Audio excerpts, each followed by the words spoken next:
நடிகர் கமலஹாசனின் கருத்துக்கு பதில் சொல்வது அமைச்சர்களின் கடமை எனவும் அதற்காக அவரை தரக்குறைவாக விமர்சிக்க கூடாது எனவும் ஓபிஎஸ் அணியைச் சேர்ந்த முன்னாள் அமைச்சர் KP முனுசாமி தெரிவித்துள்ளார்.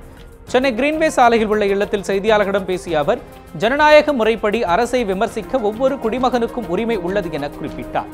அந்த அடிப்படையில் கமலின் கருத்துக்கு பதில் சொல்ல வேண்டியது அமைச்சர்களின் கடமை எனவும் அதற்காக அவரை தரக்குறைவாக அமைச்சர்கள் விமர்சிக்க கூடாது எனவும் KP முனுசாமி தெரிவித்தார்.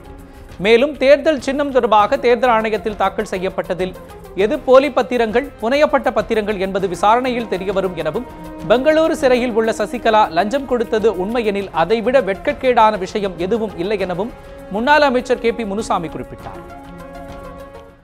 ஜனநாயக நாட்டில் ஒரு குடிமகன் ஆட்சியை விமர்சனம் செய்வதற்கு முழு உரிமை உண்டு.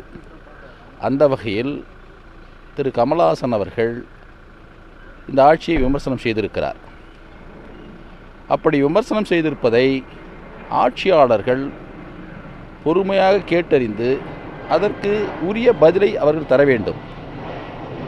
ஒரு ஆட்சியாளர்கள் கோபப்படுவது என்பது இயற்கைக்கு மாறான, அரசியல் தர்மத்திற்கு மாறான ஒரு செயல். விமர்சனம் என்பது ஒரு ஆரோக்கியமான நடைமுறை. அந்த விமர்சனத்திற்கு பதில் சொல்லுவது ஆட்சியாளருடைய கடமை, எங்களை போன்ற அரசியல்வாதிகளுடையும் கடமை.